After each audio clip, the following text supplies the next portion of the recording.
जैसे सुखदेव ऋषि के बारे में कथा सुनाया करते थे ये धर्मगुरु कि राजा जनक के पास एक बार सुखदेव जी गए थे। पहले तो गुरु बना ही नहीं रहे थे। जब भगवान विष्णु के लोक में गए उसने इसको धिक्कारा, भाई बिना गुरु के तरह कितना ठिकाना नहीं। फिर और एक दो संतों के पास, ऋषियों के पास वार्ता की, उन्होंने भी यही बताया भी गुरु बिन बात बना नहीं। अंत में इसके पिता व्यास जी ने भी यही कहा, बेटा तेने तो जीवन नाश कर दिया, गुरु तो बनाना पड़ेगा। गुरु किसको बनाना है कि भगवान विष्णु ने खुद कह दिया था कि राजा जनक आज के दिन में मेरा सही उपासक है, उससे दीक्षा ले। और सुखदेव ऋषि का क्या बीमारी थी कि मैं बाल ब्रह्मचारी और राजा जनक गृहस्थी, शादी कर रखी, बाल उसके कई रानियां हैं, मैं कैसे एक ये और एक काल का जाल और बाधा और ऐसे बीच में द्वार खड़ी कर रखी है।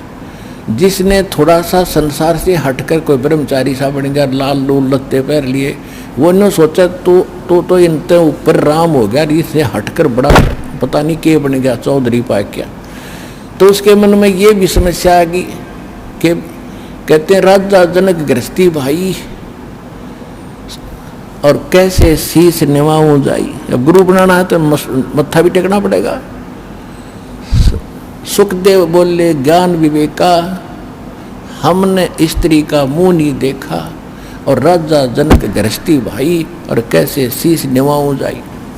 यानी मत बाल ब्रह्मचारी हो, मैंने स्त्री का मुंह भी नहीं देखा आज तक, उसके वो गृहस्थी आदमी है, गृहस्थी को और फिर साधु संत ऋषि और शीश झुकावे, उसकी तो इज्जत का नाश मान्या करते हुए।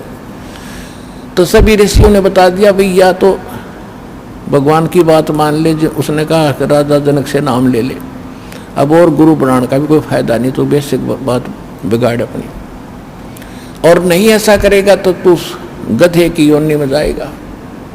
जब उसको ये कहा गया ये शब्द तो उसका झटका लगा, गधे की योनि। इसको पिछला अपना कोई संस्कार थे उसके अच्छे, पिछला किसी जन्म में वो गधा बना हुआ था और उससे पहले बहुत बड़ा अच्छा साधक था, वो सारे दिखाई दिए उसने। और गधा भी अंधा हो गया क्योंकि उसके कुम्हार ने अपना खूब काम लिया पजावे पे, अंधा हो गया। जब मारा लठ छोड़ दिया, जा कितने धक्के खा। वो चलता चलता जंगल में जा रहा था, एक नाले में फंस गया। इक्का दुक्का आदमी आवा जावा था उस रास्ते से, किसी ने उठा निकाला कोई नहीं, उसकी पुली बना ली ऊपर के पैर टेक कर पार हो जा।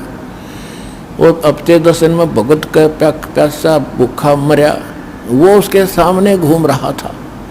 हमारे अंतःकरण में प्रत्येक प्राणी के जिन जिन योनियों को आप भोग चुके हो, चाहे राजा बने, रंक बने, गधे कुत्ते बने, वो सब आपके अंदर अंकित है कोड वर्डों में। और जब वो खुल जाता है वो सामने रील शुरू हो जाती है, तो उसका वह रील शुरू होगी। तो यहाँ गरीबदास जी कहते सुखदेव ने 84 भुगती बना पजावे खरवो, खरवाने गदा, और तेरी क्या बुनियाद पुरानी तो पेंडा पंथ पकड़वो। कि सुखदेव ने 84 लाख योनियों में धक्के खाए, ऐसे ऐसे ऋषि भी रहा, ये पहले भी और अब भी था। और बिना पजावे खरवो, और तेरी क्या बुनियाद पुरानी, तेरी क्या औकात है बोले आदमी। तो पेंडा पंथ पकड़, वो पेंडा माने रास्ता, वो मार्ग भक्ति विधि पकड़ दो, हम बताने जा रहे हैं। इससे तेरा झंझट मिटेगा, यो जन्म मरण का दीर्घ रोग कटेगा। अब जो प्रसंग चल रहा था कि सुखदेव ऋषि का झटका लगा, फिर आंखें नीची करके हिम्मत सी करके राजा जनक के चला गया द्वार पर। राजा जनक ने कहा कि सुबह मंत्र दूंगा ऋषि जी, तब तक विश्राम करो। अलग से एक रेस्ट हाउस खोल दिया। उस रेस्ट हाउस के अंदर यानी उस कमरे में एक औरत की, एक माई की, एक नौकरानी की सेवा लगा दी कि तू ऋषि की सेवा करना और परीक्षा करना इसकी।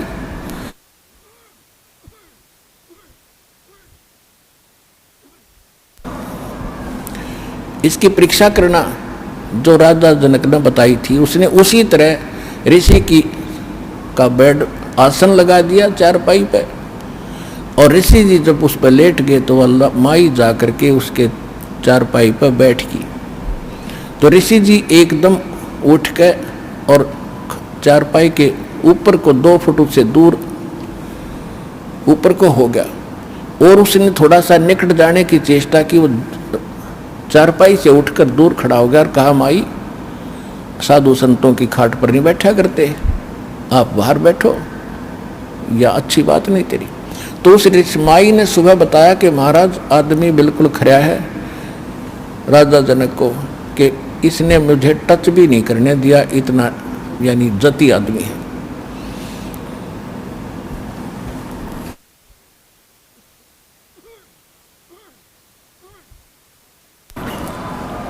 तो राजा जनक ने फिर सुबह नाम देना उसके नाम देने के लिए कहा कि आज दीक्षा दूंगा।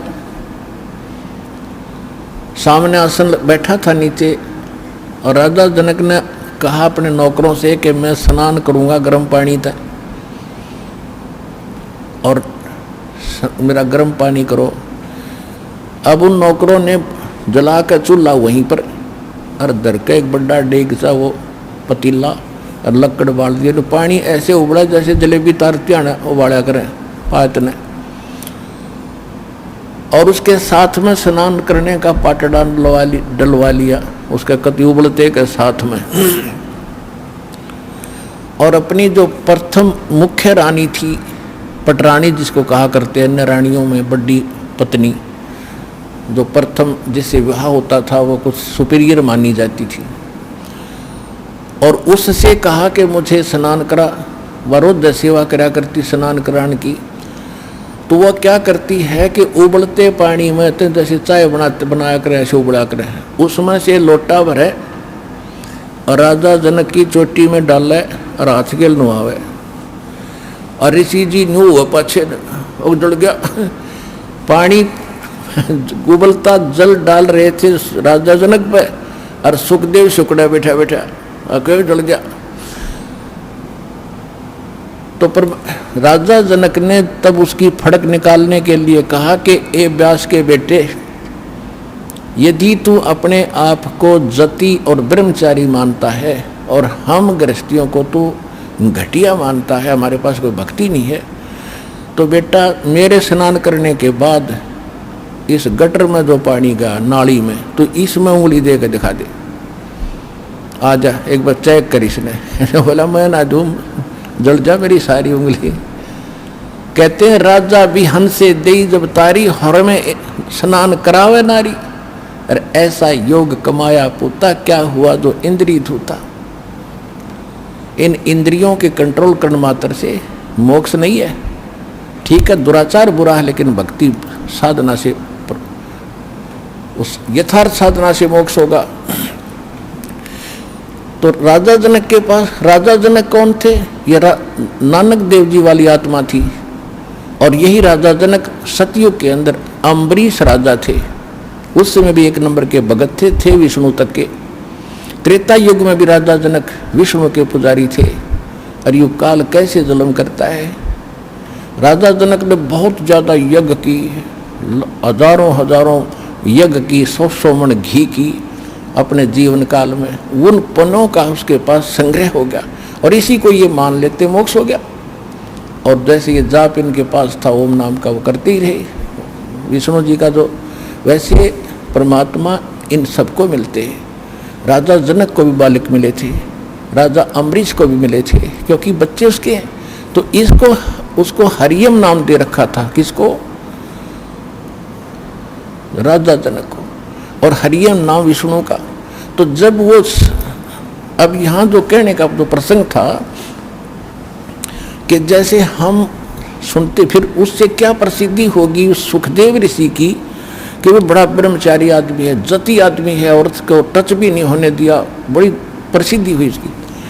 फिर क्या बताते हैं, एक प्रसंग हम सुनते रहते हैं कि सीता जैसी पतिव्रता औरत नहीं हो सकती, क्योंकि उसने रावण के राज में भी काफी वर्षों तक रहकर भी अपने को सुरक्षित रखा। तो यहाँ परमात्मा यानी गरीबदास साहिब जी कहना चाहते हैं, गोरख से ज्ञानी घने ये सुखदेव जति जहान। सुखदेव जैसे बहुत महापुरुष हैं जो ऐसे अपनी दूसरे की बहन बेटी को अपनी बहन बेटी की दृष्टि से देखते हैं। तुम तो एक की पूछड़ पकड़ के उससे के गुण गाए जाते हो। अब यहाँ जो बताना चाहते हैं कि गोरख से ज्ञानी गणे और सुख दे जति जहान, और सीता जैसी बहुत बहन बेटियां, बहुत सी पत्नियां हैं, लेकिन संत दूर अस्थान, यानी संत के घर बहुत दूर है, संत नहीं मिलेगा कोई। श्रीमद् भगवद गीता अध्याय नंबर 7 के श्लोक नंबर 19 में कहा कि बहु नाम जन्मा नाम अंते ज्ञानवान माम प्रपद्ये, वासुदेव सर्वमिति